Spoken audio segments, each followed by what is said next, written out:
Before I start this film session, I must say this is a highlighted version. I'm gonna show y'all about 5, 6, maybe 7 plays. But if you want to see the full blown film session, we are on patreon.com. I have watched an hour's worth of offensive film on the Cowboys, breaking down the offensive line in particular, but we did watch the whole offense. We did take a look at the wide receivers also, but we really got deep into the wide receiver, into the big boy film there. So if you guys want to see the film in its long form uninterrupted, y'all please head over to patreon.com/Voch Lombardi and hey man, help a brother out. Appreciate you. Let's get into this film though.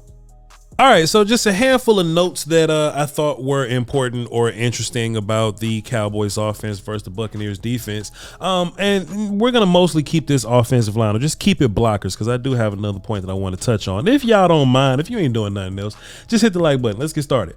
So Tyler Smith. Right, Tyler Smith had an overall fine game. I was texting Will Steele, and Tyler probably had like the third best grade out of the linemen that night, the 5 or 6 guys that I graded.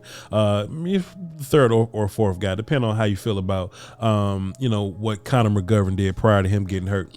But what I really noticed about Tyler Smith, first of all, just to not get preseason reps and to just roll off the bench, well, not the bench, but just the left guard spot, kind of the bench, with a bad ankle, and just, start at left tackle and do a serviceable job. Like, Tyler Smith is an NFL left tackle. Don't get me mistaken. I still think Tyler Smith would be like a Pro Bowl guard type of dude, because I just believe in him fighting in phone booths. But he pretty much held his own against a variety of Bucs D linemen here. This was him against Golston. He went against Hicks. He saw Vita Vea. He saw Tryon. He ran into him, and he ran into Shaq Barrett also. And don't get me mistaken, Shaq Barrett is a gangster. And Tyler dealt with Shaq Barrett best he possibly could. But what I like the most is that anybody not named Shaq Barrett, Tyler Smith just smoked them dudes, like Golston, for example, here. And on this play versus Nassib, and this was the free play, you know what I mean? So Nassib did kind of get the jump off sides and he had to reset. But the common theme here was just like in the preseason that we saw, whenever Tyler gets hands on you, you kind of stop moving. And that's fun. This is a play that I thought was most fun. Mind you, we're only watching the offensive line. Ignore everything else that's happening because it wasn't cute in terms of how we operate on our offense. But if you take a look at Tyler Smith, right? We're going up against Todd Bowles, man. Todd Bowles will call these exotic defenses, these weird blitzes, these funky gap exchanges. And if there's any, or if there was any impediment to Tyler Smith being great, it was, technique stuff, of course, but it was these gap exchanges where he'll get caught up in the funk and he'll end up holding guys. That was mostly on his Tulsa film and things like that. But brother man, look at what our son Tyler Smith is doing versus a gap exchange, and then once he anchors on Vita Vea stops moving. This was probably my favorite play from young Tyler Smith. It just made me smile. It made my teeth white. So listen, bro. So let's see. Let's just go through this slowly. Boom, boom, boom. Shaq Barrett has been a gangster all day, and Tyler Smith has had his hand full with Shaq Barrett. But we got to acknowledge that, man. Shaq Barrett is one of the best players in the league at his position, and Shaq Barrett, he led the league in sacks 2 years ago. So we just, Shaq Barrett is definitely nothing to sneeze at here, right? So now we get to this point. Boom, boom, boom. He has eyes on Shaq Barrett, but then he kind of sees Shaq disappears a little bit, and Tyler has fast eyes right here, and I love that. Shaq gets inside. Boom. Tyler looks inside when Shaq starts to, lean towards disappearing a little bit. Then you got Vita Vea coming back to the outside. Tyler is prepared. He steps inside. Boom. Takes over Vita Vea, gets his hands inside. He's going to stop and he's going to anchor. Bow. And Vita Vea stops moving. It was so fun. Get back there. It was so fun seeing this play, bro. One, it showed the strength of Tyler Smith, and for two, it shows that he has the eyes to deal with gap exchanges. And ignore this interception. Just so nobody got cute with the whole Nassib jumping off sides thing. Oh, Voch, he jumped off sides. That's why Tyler blocked him so easy. Well, here's a look at Nassib running to Tyler Smith again. And of course, when Tyler gets hands on people, they stop moving. So just in case you didn't know that, just in case you had things a bit mistaken. Let me just run this film for a little bit, just to kind of run y'all down some of my thoughts on the rest of the offensive line, guys. Me and Will Steele were just kind of talking about it, and I think that the conversation was worth having. This was my grade, right, or my O-line grades, not my grades in particular, but my rankings. Tyler Biadasz was my highest graded offensive lineman in this film. Tyler Biadasz made the least mistakes. He was damn near perfect on assignment. I think he had like one play where he kind of had a little blunder, had a little miss or something like that. What happened with Tyler on this play? Another example, right? Tyler's going to drop his butt. He's going to anchor and he's going to deal with whatever's in front of him. Good luck to the rest of y'all.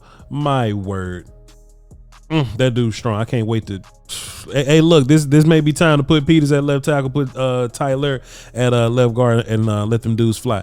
But yeah, Tyler Biadasz was probably your best offensive lineman in my personal opinion, in terms of grades or whatever, right? So Tyler Biadasz goes first. Terrence Steele was my second guy. I think Terrence may have had a few miscues in terms of like overextending, because he was just trying to get his power involved. He was just trying to, deliver blows on guys, but he just needs to, deliver blows via his balance and not, delivering blows leaning forward on guys. Like on this play here, you'll see Terrence in an effort to deliver this strike, he'll kind of get over his pads a little bit, and that's not, that's powerful, yes, but that's not, that's not great moving. You know what I mean? So if Joe Tryon, is this Tryon? Yeah, if Tryon had like a counter move, or if he had like a jersey pull, then Terrence Steele would be eating grass by how much he was leaning right there. So we just want to, clean that up. Zach Martin was our third best guy. Zach Martin had some weird little plays here, man. And I want to evaluate Zach Martin the rest of the season to see if he still qualifies for demigod status or not, but we'll see. We'll cross the road when we get there. Tyler Smith was your left tackle. Tyler Smith had a great game for what we expected of him, but Tyler Smith wasn't perfect. But I do think that Tyler Smith was fantastic versus anybody whose name wasn't Shaq Barrett, but he did run into Shaq Barrett a bunch. And he'll have a lot of plays to where he succeeded. It'll kind of look like this, right? To where, he dealt with the play, but it wasn't pretty. You know what I mean? He'll not end up in Dak's lap almost, but he didn't stonewall Shaq Barrett like he stonewalled some of the other guys. So that went into my grade. Connor McGovern did fine before he got hurt, but he got hurt early. And then Fournier didn't have a horrific game, but he was probably your worst guy, which is why I'm ready to put Tyler Smith back at left guard. Now, all this praise that I had for Tyler Smith, right? Tyler Smith was doing just fine by himself. I'm going to show you one play that I feel like was a big detriment to the Dallas Cowboys and how we were running things on offense as a whole. So when you guys go back and watch film, you can you can take this into consideration for yourself. I'm going to show this play from the wide angle, and I just kind of want you guys to absorb it and take from it whatever you want to. Take from it, whatever you get. You know what I mean?